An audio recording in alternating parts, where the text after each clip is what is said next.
अस्सलाम वालेकुम रहमतुल्लाहि व बरकातुहू। मैं सैयद वसीम आप सबका भाई, हिंदू मुस्लिम सिख ईसाई दलित सारे लोगों को मेरा सलाम।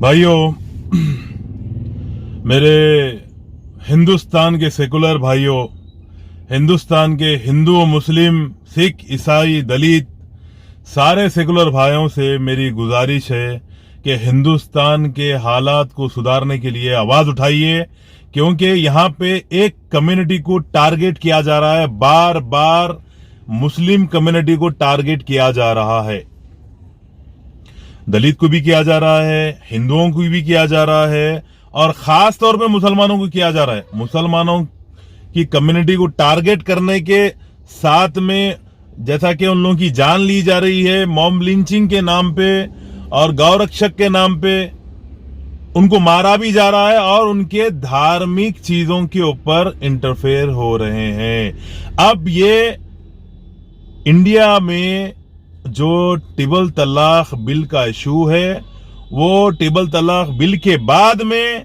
हिंदुस्तान में जो एक हिंदू महासभा संगठन है, जो एक भगवा आतंकी संगठन है, जो हिंदुस्तान का माहौल को खराब करना और दहशतगर्दी का काम कर रहे हैं, मुसलमानों को मारने की बात करते हैं, मुसलमानों को खत्म करने की बात करते हैं, मुसलमानों को हिंदुस्तान से भगाने की बात करते हैं, मुसलमान बेटियों के साथ में रेप करने की बात करते हैं, मुसलमान बेटियों के साथ में जो शादी करके आए हिंदू उनको इनाम देने की बात करते हैं, वो हिंदू सभा संगठन अब मुसलमानों की धार्मिक किताब कुरान को बैन करने की बात कर रहा है। तो मेरी गुजारिश है, इसमें गलती हमारी है।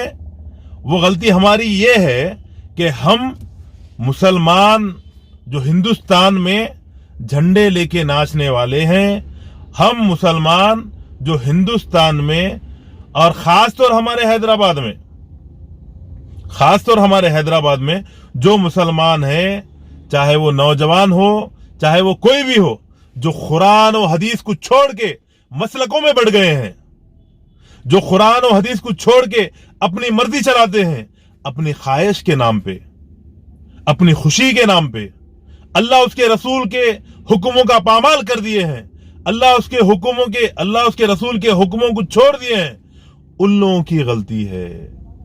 ये गलती इतनी बड़ी है कि हम कुरान को समझे नहीं और दूसरों को पहुंचाए नहीं। ये हिंदू सभा के जो लोग हैं, आरएसएस, बीजेपी, बजरंग दल के जो भी लोग हैं, ये सब एक ही जहन के लोग हैं। इनको हम कुरान कभी समझाए नहीं, क्योंकि हम खुद कुरान पढ़े नहीं सही तरीके से। हमको कुरान अगर समझ में आती तो हम उनको कुरान बताते थे, कुरान समझाते थे। हमारा काम यही है कि हम कुरान पे अमल करें, अल्लाह उसके रसूल के हुक्मों पे अमल करें, हर इबादत मोहम्मद सल्लल्लाहु अलैहि वसल्लम की तरीके से हो, अल्लाह के हुक्म के मुताबिक हो, और उसके बाद दूसरों को दावत दी जाए। कुरान मुसलमानों की बाप की जागीर नहीं है, कुरान सारी दुनिया के लिए आई है। कुरान हिंदू, मुस्लिम, सिख, ईसाई सारे इंसानों के लिए आई है। हम घर में लेके बैठे हैं, हम कुरान को लपेट के ताबदानों में फेंक के रखे हैं, हम कुरान को लपेट के ऊपर ऐसी जगह पे रखे हैं जहां पे हाथ भी नहीं जाता, उसको निकालते भी नहीं है, इल्ला माशाअल्लाह जो निकालने वाले लोग हैं।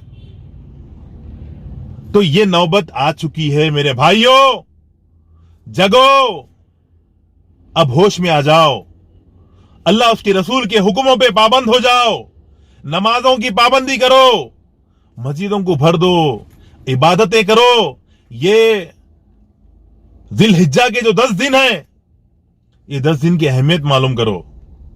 हम जैसा बकरीद आती है जानवरों के कारोबार करने निकल जाते हैं, इस दिनों की अजमत हमारे को नहीं मालूम। क्यों? हम दीन छोड़ दिए।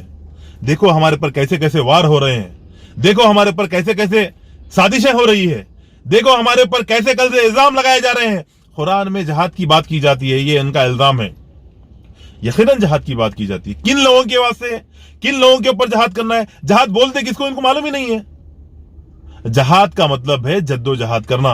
मोहम्मद सल्लल्लाहु अलैहि वसल्लम जो सारे दुनिया के नबी है, मोहम्मद सल्लल्लाहु अलैहि वसल्लम जो हिंदू, मुस्लिम, सिख, ईसाई सारे लोगों के नबी है, उनका फरमान है, अल्लाह के रसूल सल्लल्लाहु अलैहि वसल्लम ने फरमाया, जहाद सबसे बड़ी वो है, जहाद सबसे बड़ी वो है कि इंसान जंग में लड़े नहीं, दुश्मन को मारने से बढ़ के जहाद सबसे बड़ी वो है जो आदमी खुद अपने नफ्स से लड़े, बुराइयों से बचे, शिर्क और बिदात से बचे और लोगों के साथ में हुस्न सुलूक करे, पड़ोसी के साथ हुस्न सुलूक करना, ये मुसलमानों की तरबियत है, ये हमारे नबी की फरमान है, ये नबी की तरबियत है हमारी।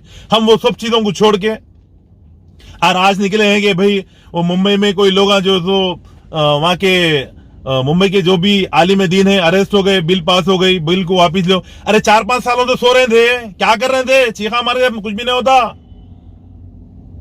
मेरे भाइयों, दीन पे अमल करो, अमल। मुसलमानों को इज्जत सारी दुनिया में सिर्फ इसलिए मिली कि वो एक अल्लाह की इबादत करने वाले हैं, एक रसूल मोहम्मद सल्लल्लाहु अलैहि वसल्लम की फरमाबरदारी करने वाले हैं। अगर उनको छोड़ के तुम मसलकों में बढ़ जाओगे तो अल्लाह ताला कुरान में फरमाता है तुम्हारी हवा उखाड़ देगा, अल्लाह ताला तुम्हारी हवा उखाड़ देगा। आज वही हो रहा है।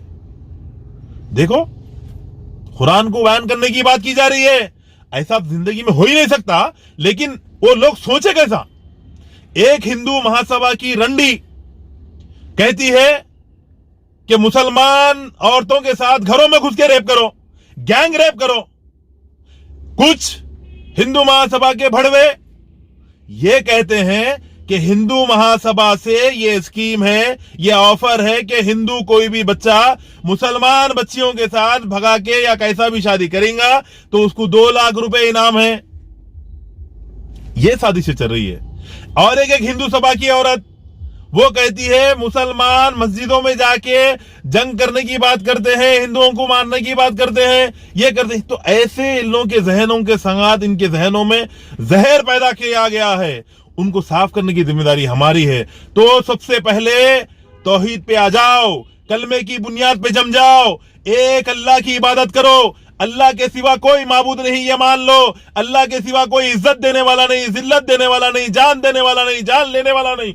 अल्लाह के सिवा कोई रिज़्क़ देने वाला नहीं है, अल्लाह के सिवा कोई मदद करने वाला नहीं है। यह हमारा कलमा है। और मोहम्मद रसूलुल्लाह सल्लल्लाहु अलैहि वसल्लम अल्लाह के बंदे, उनके रसूल है। रसूल यानी अल्लाह की रिसालत उनके ऊपर नाजिल हुई, उनके रिसालत यानी अल्लाह का कानून उनके ऊपर नाजिल हुआ। उस कानून के एतबार से, उस कानून के तरीके से नमाज, रोजा, ज़कात, हज, हर वो चीज करें। यह हमारी कामयाबी है। यहां पे अल्लाह की मदद आएगी। इस पे जम जाइए मेरे भाइयों, कलमे की बुनियाद पे जम जाइए, मसलकों की बातों को छोड़िए। आज मसलकों की बातों पे आके जो हिंदुस्तान का सबसे बड़ा इदारा, सबसे बड़ी तंजीम मुस्लिम पर्सनल लॉ बोर्ड है, मुस्लिम पर्सनल लॉ बोर्ड मुसलमानों के ठेकेदार बन के बैठे हैं। वो वजह है, वो हुसूरवार है, उनकी वजह से ये ट्रिपल तलाक की बिल हमारे ऊपर थोपी गई। क्यों? अगर शुरू से तलाक के मामलों पे, खुला के मामलों पे कुरान हदीस को अगर लिया जाता तो ये हमारे ऊपर नौबत नहीं आती थी। ऐसे बहुत सारे वाक़े आ सकते हैं। अभी भी अगर नहीं संभलेंगे, अभी भी अल्लाह उसके रसूल की तरफ वापस नहीं आएंगे तो बहुत पछताओगे मेरे भाइयों, बहुत पछताओगे, बहुत पछताओगे। अल्लाह से दुआ है अल्लाह ताला हम सारे मुसलमानों की हिफाजत फरमाए और दीन पे अमल करने की नेक तौफीक अता फरमाए, कुरान और हदीस पे अमल करने की नेक तौफीक अता फरमाए। अस्सलाम वालेकुम रहमतुल्लाहि व बरकातुहू।